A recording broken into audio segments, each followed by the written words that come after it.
how long then? Asked the student. 30 years, replied the master. But I do not understand, said the disappointed student. At each time that I say I will work harder, you say that it will take me longer. Why do you say that? Replied the master, when you have one eye on the goal, you only have one eye on the path.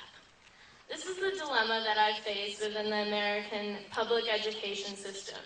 We are so focused on a goal, whether it be passing a test or graduating as first in the class. However, in this way, we do not really learn at our fullest. We do whatever it takes to achieve our original objective. Some of you may be thinking, well, if you pass a test or become valedictorian, didn't you learn something? Well, yes, you learned something, but not all that you could have. Perhaps you only learned how to memorize names, places, and dates to later on forget in order to clear your mind for the next test. School is not all that it can be. Right now, it's a place for most people to determine that their goal out is to get out as soon as possible.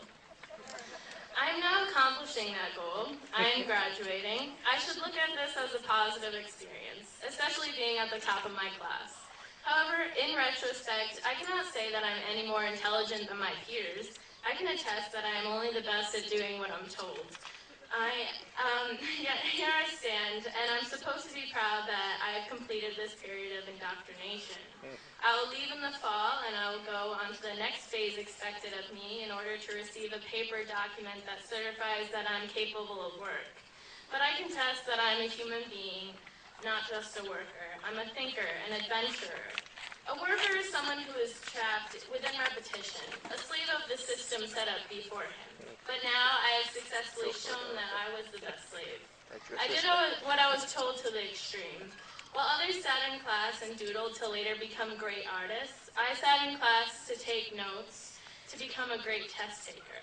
While others would come to class without their homework done because they were reading about an interest of theirs, I never missed an assignment. While others were creating music and writing lyrics, I decided to do extra credit, even though I didn't even need it. So I wonder, why did I even want this position? Sure, I earned it, but what will come of it?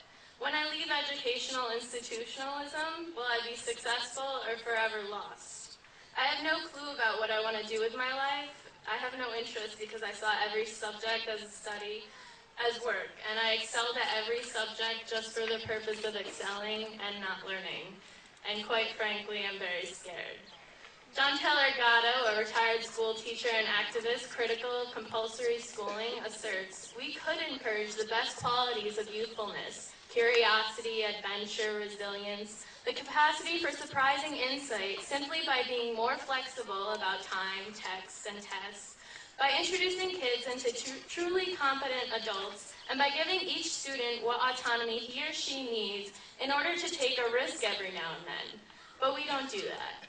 Between these cinder block walls, we are all expected to be the same. We are trained to ace every standardized test, and those who deviate and see light through a different lens are worthless to the scheme of public education, and therefore viewed with contempt.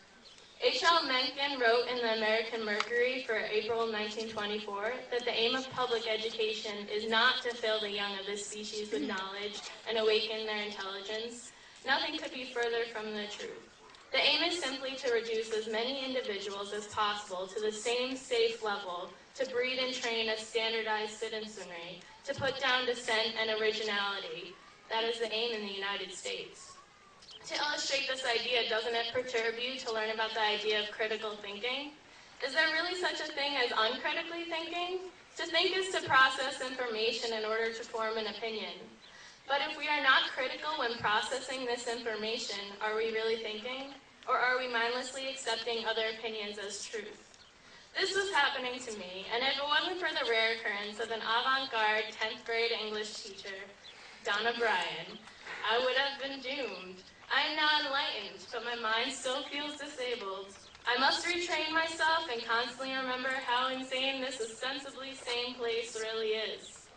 And now here I am in a world guided by fear, a world suppressing the uniqueness that lies inside each of us, a world where we can either acquiesce to the inhuman nonsense of corporatism and materialism or insist on change, We are not enlivened by an educational system that clandestinely sets us up for jobs that could be automated, for work that need not be done, for enslavement